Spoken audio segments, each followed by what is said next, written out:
Imagine a media platform that reshapes the conversation, empowers your voice, and redefines the Bronx community. Bronx Post, changing the reality, changing the narrative. For businesses, politicians, and government agencies, we offer targeted advertising solutions that drive results. Amplify your message. Reach the heart of the Bronx and beyond. Our platform connects you to the community. Learn more. Email info@bronxpost.com or call 718-892-5555. Visit www.bronxpost.com for breaking news and updates. Bronx Post, changing the reality, changing the narrative.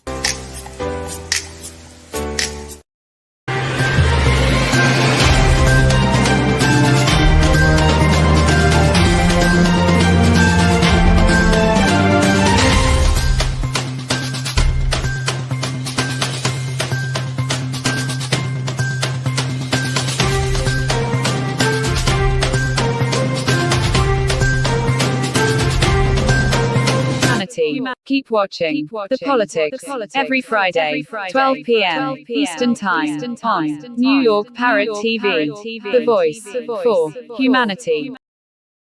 Welcome to Talking Politics. My name is Robert Press. I'm a reporter, as you can see by my official New York City press card. I write for the Bronx Post and the Parkchester Times, both like this show, a part of Parrot Media Corporation.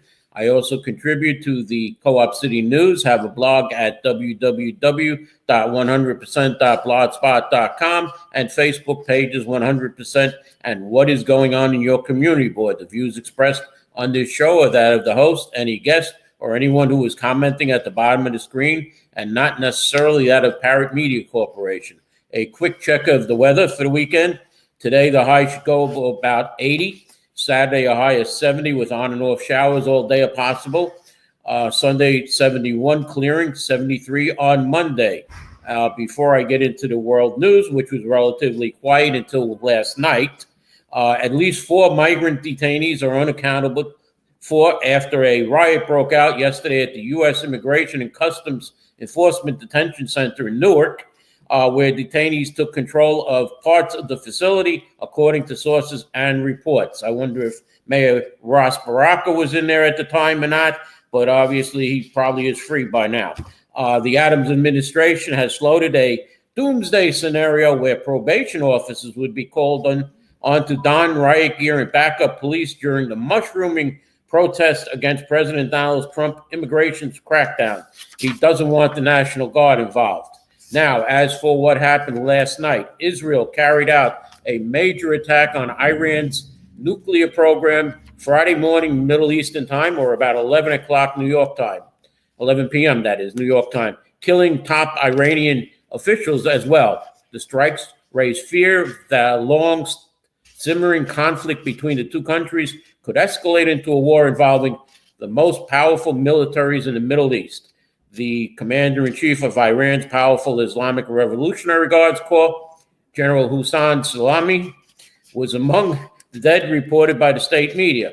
Residents of Tehran, the Iranian capital, reported hearing huge explosions, and Iranian state TV broadcast images of smoke and fire billowing from the buildings. One senior Iranian official, speaking on the condition of anonymity, said Iran's fighter jets have just taken off to intercept the Israeli warplanes. Several Israeli officers described the attacks as a preemptive strike intended to keep Iran from acquiring a nuclear bomb. The Israeli military said that the strikes had targeted sites critical to Iran's long-range missile capabilities and its nuclear program. The targets of the Israeli strike included nuclear facilities, air defense batteries, homes and headquarters of senior officials, weapons depots, and laboratories. Israel Prime Minister Benjamin Netanyahu said Operation Rising Lion struck Iran's main enrichment facility in Nassau. Nuclear scientists and what he called the heart of Iran's ballistic missile program. Benjamin Netanyahu also said he told the anxious country in an early morning video statement that Israel had attacked Iran's nuclear facilities to ward off an existing threat, vowing that the battle would continue for as many days as it takes. Israeli forces attacked, as I said, the main enrichment facility in Nasa, as well as ballistic missile capabilities. Netanyahu said, Israel and Iran have been fighting a shadow war through proxies and covert actions for decades. Tehran has supported regional armed groups that have engaged in direct conflict with Israel, such as Hezbollah in Lebanon, Hamas in Gaza, and the Houthis in Yemen. Since Israel's war in Gaza began, attacks by Iranian-backed proxy groups have escalated in solidarity with the Palestinians. Why now? The United Nations nuclear watchdog passed a resolution on Thursday declaring Iran to be in breach of its nuclear non-proliferation obligations. Tehran retaliated by announcing it would ramp up its nuclear activities, warning it had no option but to respond. There was no U.S. involvement or U.S. assistance in the strike. Secretary of State Marco Rubio said Israel took unilateral action against Iran. We were not involved in the strikes against Iran, and our top priority is protecting American forces in the region, he said in another statement. The American-Israeli Public Affairs Committee, or AIPAC, said in the statement that Israel's action to cripple Iran's nuclear program is a service to all civilized people.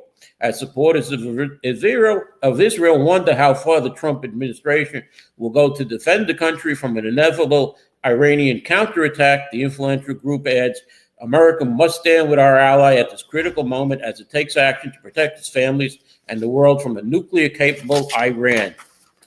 As far as Washington goes, Governor Kathy Hochul sparred with Representative Elsie Stefanik, a potential GOP opponent for the governor, in an early exchange during a House Oversight Committee hearing on state-level immigration sanctuary policies. As Hochul defended New York's policies from an onslaught of questions from Republican lawmakers, Stefanik declared the state needs a better leader. Stefanik focused her remarks questioning on a handful of high-profile crimes allegedly committed by undocumented immigrants in New York, including the burning death of a sleeping woman on the subway that made headlines around the country. Burning people alive, Stefanik said. That's Kathy Hochul's New York. She attacked the governor for not immediately recognizing the names of the alleged perpetrators in the sensational crimes mentioned. Hochul barely managed to get a word in during the exchange as Stefanik spoke over her. I'm telling you, the policies of New York, we cooperate with ICE, the governor began to say before Stefanik cut her off to disagree. When Hochul called the described crimes horrific, Stefanik interjected to say they occurred because of New York's sanctuary policies. You're not advocating on behalf of these victims, Stefanik said. You are shielding illegals. We deserve a governor who stands up for law-abiding New Yorkers, Stefanik said, doesn't put illegals first, but actually puts New Yorkers first. Hochul began to respond with a zinger instead of going after a viral moment. I suggest you, but Stefanik cut her off again, drowning out the governor's insistence that New York officials cooperate with ICE. The hearing offered the first direct interaction between Hochul and Stefanik since the news broke that Stefanik is seriously considering a statewide run. Hochul largely was held. She held her own during the hearing, repeatedly asserting her commitment to secure borders and working with federal immigration officers to deport criminals, while at the same time defending sanctuary policies like a law that allows undocumented immigrants to get driver's license and an executive order that limits state officials' cooperation with ICE. Our state laws dictate that we cooperate with ICE criminal cases, and our values dictate we treat all law-abiding people with dignity and respect, Hochul said in her opening remarks. And in her own potential viral moment, Governor welcomed President Donald Trump's border czar, Tom Homan, to try and arresting her if she continues to follow state rules that protect undocumented immigrants. Tom Homan comes to Albany to arrest me. I'll say, go for it, Hochul said. Now, as far as the ICE arrest, on Tuesday, police responded to 26 Federal Plaza downtown where protesters were sitting in the middle of the street blocking traffic. The police ordered the protesters to clear the roadway. Numerous protesters were taken into custody when they didn't comply and were issued summonses, cops said. Demonstrators were chanting the protest, no ICE, no KKK, no fascist USA at the ICE agents. The protests come after federal agents have been rounding up migrants all week at the immigration courthouse. ICE agents arrested migrants after they checked in at the Intensive Supervision Assistance Program hearing office on Elk Street. It's essentially a trap. Allison Cutter, a supervising attorney from New York Legal Assistance Group Immigration Protective Unit, said most of the folks who are already on ISAP tend to already have final orders of removal, so ICE would essentially consider it an easy target. So they are already checking in, already have appointments. Most of them have ankle monitors, so they are monitoring their GPS locations. About 16 people were detained at the check-in office last Friday morning. 2 people were pinned to the ground by ICE agents who were waiting in the hallways outside federal courtrooms. Stop fighting, stop resisting. An agent yelled at one of the people. Multiple agents then turned, pinning this one man to the ground and handcuffed him. Assistant Secretary Tricia McGlynn said of the Department of Homeland Security claimed that during the arrest, the man resisted arrest and punched an officer. Another woman was arrested allegedly for assisting and punching an officer. Our officers are doing their jobs by removing public safety threats and enforcing our nation's immigration law, she said. Assaulting, resisting, and impeding or harassing ICE agents is against the law. Unfortunately, our ICE agents are facing a 413% increase in assaults while carrying out arrests. The violence against ICE must end. Now, demonstrators have continued their protest, including yesterday and other days. As far as the New York City police go, Mayor Adams claimed that the mass firebug who torched nearly a dozen vehicles in Brooklyn, in a Brooklyn yard Thursday morning, was linked to the violent anti-ICE riots in Los Angeles, but sources say there is little to back up that assertion. We have reason to believe the person who participated in the act is connected to some of the protests that have taken place in Los Angeles and throughout the entire country. Adams told reporters of the arson that took place at the Bushwick lot, up about a block from the 83rd Precinct House. From one cop to another, death to the pigs, and surveillance and the surveillance state, the protester wrote on X, but the legitimacy of that post and whether the writer actually took part in the Los Angeles riots has not been confirmed by police sources. The suspect, who was dressed in all black, tried to open the lock to the access the lot, but when he couldn't, he climbed over the fence and spent about 40 minutes inside. Sources said a total of 11 vehicles were damaged, 14 were impacted in the early morning fires, and thankfully no injuries were reported, Adams said. On the scene, we found 3 vehicles that did not sustain fire damage with ignited fire starting balls and haystack bundles scattered across the rear passenger tires, the front tires, and windshield. Police Commissioner Jessica Tisch told reporters. In total, we found 12 unignited fire starter balls, 10 ignited haystack balls, as well as a torch starter style lighter. No arrests have been made in the arson by Thursday afternoon, and the motive was not clear. A flyer taped to the wall directly across the street from the police station accuses officers of the 83rd Precinct of breaking up Puerto Rican Day festivities on Sunday night, injuring revelers. The flyers called for resistance against police and tied with the anti-ICE protests that have spread from Los Angeles to New York City, as well as global anti-Israel protests. Investigators are looking for any video where the firebug went after leaving the lot. Adams said the arsonist will ultimately be brought to justice. There's a felony. It is arson. We're going to treat it as such, the mayor said. And I want it loud and clear in the next few days. We are hearing a lot about intelligence, about individuals who want to use this moment to carry out some form of havoc in our city. It's not going to happen, and these things are not acceptable. One problem that's coming about is tourism is down in 2025. Foreigners are saying, one Australian says that worries are about getting in, worries about being detained at the border. I think it is a worldwide fear about what is happening here. Another person, an Italian student who was studying here in the United States, and President Donald Trump's hardline immigration policies have made him nervous about his family visiting him in New York. With Trump, it is a bit harder even for them to come, said the student, flanked by his mother, father, and two brothers on a recent midday stroll through Times Square. It was challenging because you never know if people get in through customs, so it is a little bit of a hostile environment. I'm going to end with this before I go to my commercial. There is a bill to limit the number of cows on dairy farms, which is drawing outrage from upstate lawmakers and agricultural professionals. The bill is sponsored by two New York City Democrats, Assemblywoman Linda Rosenthal and Senator Jason Brisbart. It would prevent dairy farms from owning more than 700 cows. Sponsors say the legislation aims to reduce the environmental impacts of factory farming and protects family-operated dairy businesses. They haven't done their research. Jay Masterson, Jefferson County Agricultural Coordinator, said they've never been on dairy farms, so how dare they try and regulate something they know nothing about. The bill comes just after Democratic Governor Kathy Hochul celebrated a mass expansion of the dairy industry in New York. And let me go to a commercial here right now. I'll come back with the city council races and the city council's vote to allow the state to alienate parkland proceed to alienate parkland on Ferry Point Park. So let's go to commercial. Imagine a media platform that reshapes the conversation, empowers your voice, and redefines the Bronx community. Bronx Post, changing the reality, changing the narrative. For businesses, politicians, and government agencies, we offer targeted advertising solutions that drive results.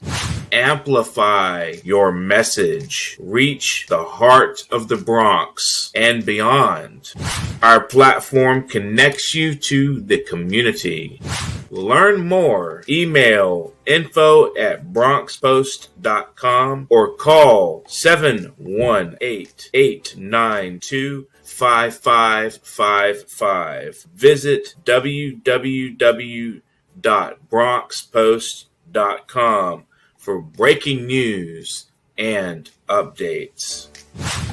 Bronx Post, changing the reality, changing the narrative. Welcome back. Let me get into this Bally's thing. The New York City Council narrowly granted a local approval needed for the state legislature to allow a casino to be built on parkland at Ferry Point Park in the Bronx, where Bally's Corporation is vying for the license. But to do so, the city council voted against the local council member, Christy Marmorato, who sharply criticized the efforts of Bally's process, which I'll get into afterwards. The vote of the full council was 32 in favor, 12 against, and 7 abstentions, with multiple progressive Democrats abstaining.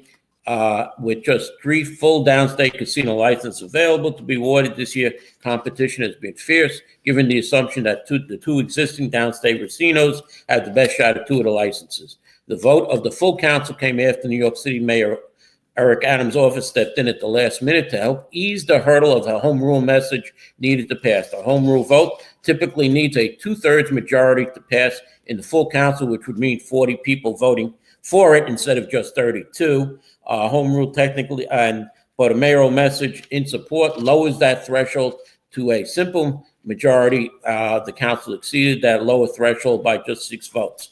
Now, I tried looking up the last time a mayoral stepped in to lower the home rule message, and I could not find one going back to Bill de Blasio. He never did it. So we don't know how long ago, when the last mayor was, it could have been 50 years ago that this was done.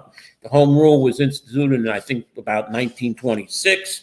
So it's been very rare for a mayor to do this. Spokesman for Mayor Adams denied that the mayor's message support for the casino bid to proceed had anything to do with Trump's potential to benefit, as Donald Trump would get $115 million if the casino does go into Ferry Point Park. Now, City Councilwoman Christy Marmorato had this to say. She said that today's vote was the result of a deeply flawed and potentially manipulated process, one that deliberately excluded the voice of District 13 and ignored the will of the people I was elected to represent. The mayor's office, powerful outside interest, and lobbyists did everything they could to force this proposal forward behind closed doors, without transparency, without respect for the residents of District 13. And while the council may have spoken, the people of my district will have the final word. The fight is not over. The project must still go through the ULURP process, and I will use every tool available to oppose it. Our community will not be steamrolled by special interests, and I will not stop until this harmful proposal is defeated for good. Let this be a message to every developer and lobbyist looking to exploit our borough. The Bronx and District 13 is not for sale, not on my watch, said City Council member from the 13th District, Christine Marmorato. Now, I think personally that a perfect place for this casino would be right next to Yankee Stadium. You have an empty park over there where the old Yankee Stadium was. It is not being used.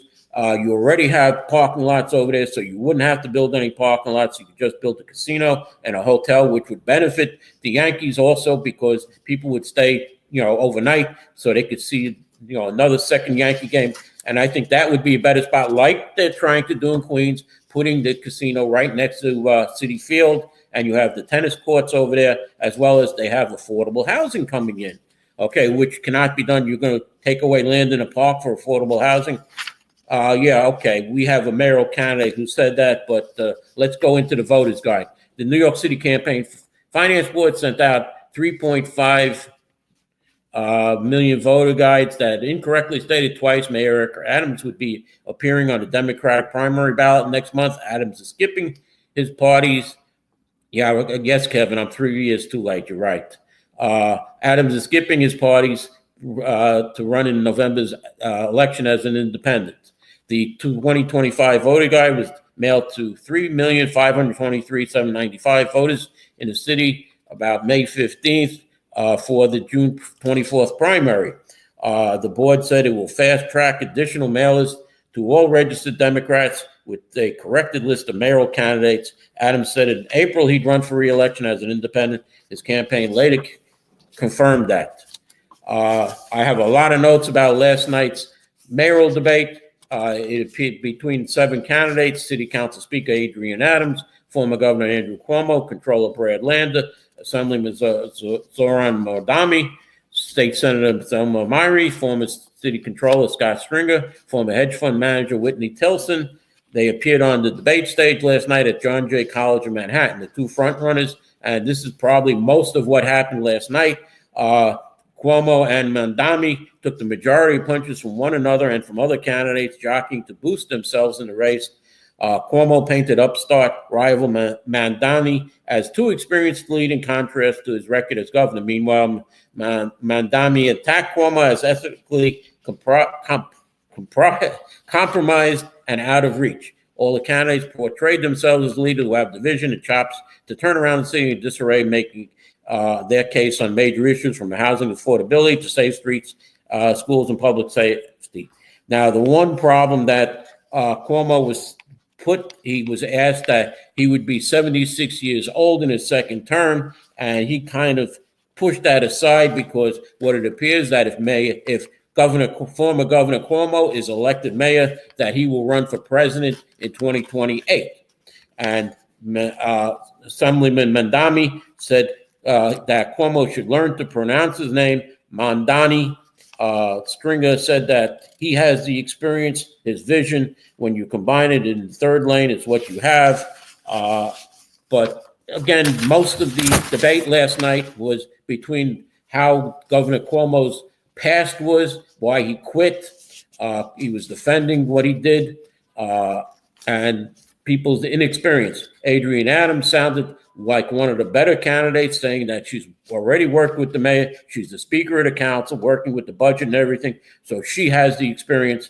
Whitney Tilson compared himself to Michael Bloomberg. Let's get into who's on what. Who's on the primary ballot. The Republicans have one primary for the city controller between Peter Kafalis and Daniel Mayo, who are both from Queens. That is the one citywide primary for city controller on the Republican side.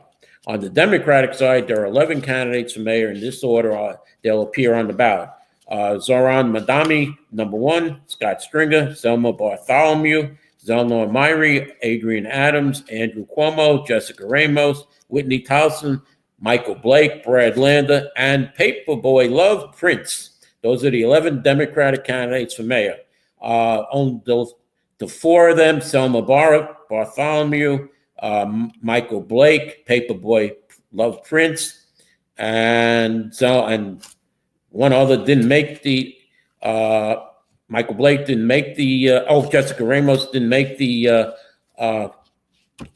debate last night because they did not meet the requirements to be on stage. For public advocate, you have incumbent Jamani Williams, Marty Dolan, and Jennifer Rajkumar, the Assemblywoman from Queens. For city controller, you have current Manhattan Borough President Mark Levine, Ishmael Malav Perez.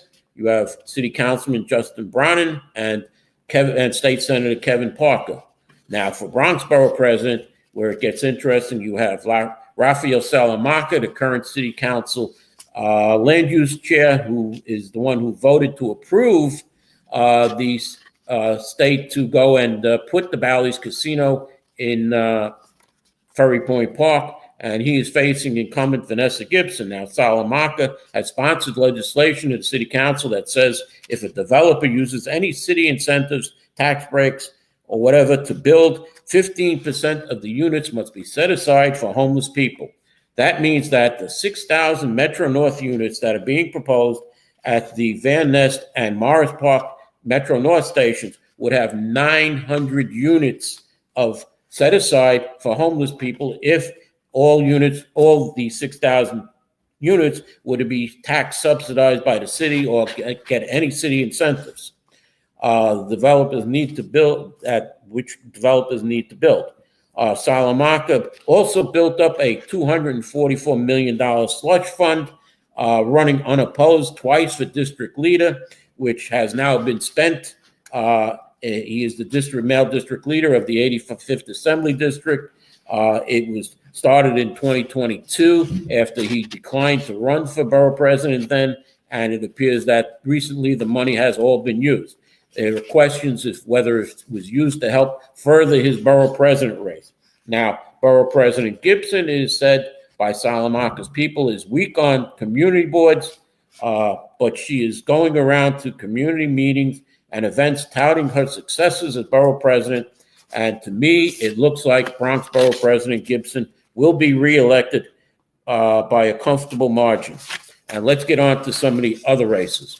In the 11th Council District, incumbent Riverdale Eric Dinowitz has raised over $79,000, earning him over $192,000 in matching funds for a total of over $271,000, where he has spent over $103,000, leaving him $168,000 now to spend on the last part of the election to get out the vote campaign. Challenger Danielle Herbert Guggenheim hails from Bedford Park. She has raised just under $16,000, earning her $64,000 in matching funds for a total of over $80,000. She has spent $23,000, leaving her over $53,000 now for her campaign. In the 12th City Council District, incumbent Kevin Riley has raised almost $75,000, earning him $150,000 in matching funds. Again, matching funds are just from city people or district people. If you get money from out of the city or out of the area, like from New Jersey, it doesn't count towards matching funds. That's why you see the difference. He's only got twice as much. He spent $65,000 so far and has $159,000 left to spend on the campaign. Challenger, former Councilman Andy King has just raised over about $10,000, spending more than $11,000, leaving him in the red right now on the last campaign finance board report, and he is not participating in the matching funds. In the 13th Council District, incumbent Christy Malmorato does not have a Republican primary. Democratic candidates include Shirley Aldebol, David Diaz, John Perez, Fiona Reeds DuPont, Jacqueline Torres, and Joel Rivera. It's been a year and a half since City Council member Malmorato defeated former Council member Marjorie Velazquez in the Northeast Bronx. Challenges Shirley Aldebol, a Bronx native with deep union ties. This is coming from city and state. As I read it, in a possible position to win the primary, She won the support of the Bronx Democratic Party and has raised the most far, pulling in nearly $188,000, including loans and matching funds. For years, Aldebol worked with 32BJ. She retired in early February to focus full-time on her campaign, which is interesting because we knew before that she would be the Democratic candidate in the 13th councils. At least I did. The powerful union is now in her corner and has been pushing hard for her as a candidate, but she is relatively unknown in the district and has not attended forums throughout the district, except the one in Van Ness, where her performance could be compared to Joe Biden against Donald Trump, as she didn't remember items and gave answers that contradicted other statements by her before. David Diaz is a City Island resident, and he is now considered a drop-off candidate for Aldebol. Also on the ballot is Theona Reitz DuPont, Chief of Staff, Budget Director for City Council member Oswald Felice, as City and State mentions. However, she is no longer working for Councilman Felice. He was told to either get her out of this race or fire her, and unfortunately, she was fired. I'm going to skip the comments, AJ, because I want to get through this. John Perez, a veteran who mounted several unsuccessful campaigns in the past, is now attacking nonprofit director Joel Rivera, who has moved into a possible lead in the voting, as it looks like Rivera has set himself apart from all the others in the race. It appears that most Aldebol is for development, as is Diaz. They were for the casino. Now they're opposed to it. Joel Rivera has steadfast said no to development, no to the casino, and has put himself in with the community. Jacqueline Torres, the final candidate, has been invisible during the candidates' forums and is said to have dropped out, but her campaign has not been terminated. For whoever ultimately wins this Democratic primary, winning the November general election will be no small feat. The district grew redder during the most recent presidential election. Observers say name recognition across the district will be everything, something neither Aldebol, Diaz, or Reitz DuPont have a great deal of. Joel Rivera, like I said, has now moved into the position of a leading candidate. And as I said, Theona Reitz is no longer chief of staff to Councilman Oswald Felice. I got to call this one for Joel Rivera. He's made himself a real contender. As far as District 14, I know I'm coming to the end of my show, so I'm going to try and wrap it up. Incumbent Karina Sanchez is facing former city councilman Fernando Cabrera and Brian Hodge Vasquez. This one is too close to call. When we go into the 15th council district, incumbent city councilman Oswald Felice has no primary. In the 16th council district, incumbent Althea Stevens is facing challenger Joseph T. Saker and challenger Emmanuel A. Finley, and it should be an easy win for her. District 17 is an open seat. It is term limited. City Councilman Rafael Salamanca. The candidates are Freddie Perez, Justin Sanchez, Elvin Santana, and Anderson Ortiz. And like I said, outgoing City Council member Rafael Salamanca is backing business owner Freddie Perez in the race to replace him in the council. Perez is the district leader in the 84th Assembly District. He runs a party supply business and is partly distinguished in the race by his age. At 59, he's a lone Gen X competing against a few younger folks, including State Senator Natalia Fernandez, former Chief of Staff Justin Sanchez, who has the support of the Bronx Democratic Machine. Elvis Santana came up through the Estella Diggs Democratic Club, has the backing of from Mayoral County former Assemblyman Michael Blake. Director of Constituent Services at City Controller's Office, Anderson Ortiz, is currently a state committee member with close ties to mayoral candidate Scott Stringer. This is too close to call. And Council District 18, incumbent Amanda Farias has no opponent. So that will do it for today's show. The early voting starts tomorrow, 9 a.m. to 5 p.m. Go to the Board of Elections website to find out where your early voting poll site is. They're at www.findmypollsite.vote.nyc/. When you find it, you fill in your house number, street name, and zip code, and your early voting site and your election day poll site will appear. You can even see a sample ballot with who's running for each office and where to write in any other name. So there is early voting Saturday, June 14th, Sunday, June 15th, Monday, June 16th, 9 a.m. to 5 p.m., on Tuesday the 17th, and Wednesday the 18th, 10 a.m. to 8 p.m., Thursday the 19th, 9 a.m. to 5 p.m., Friday the 20th, 8 a.m. to 4 p.m., and then Saturday the 21st and Sunday, June 22nd, 9 a.m. to 5 p.m., and Election Day is June 24th, 2025. Polls are open 6 a.m. to 9 p.m., and there you have it as far as the primary numbers go, as the election, the candidates. And let me say goodbye and thank you for watching. And I hope to see you next week, where we'll be right in the middle of early voting, so I can give you a little report on how early voting is going. So thank you for watching, and I'll see you next week here on Talking Politics. Imagine a media platform that reshapes the conversation, empowers your voice, and redefines the Bronx community. Bronx Post, changing the reality, changing the narrative. For businesses, politicians, and government agencies, we offer targeted advertising solutions that drive results. Amplify your message. Reach the heart of the Bronx and beyond. Our platform connects you to the community. Learn more. Email info@bronxpost.com or call 718-892-5555. Visit www.bronxpost.com for breaking news and updates. Bronx Post, changing the reality, changing the narrative.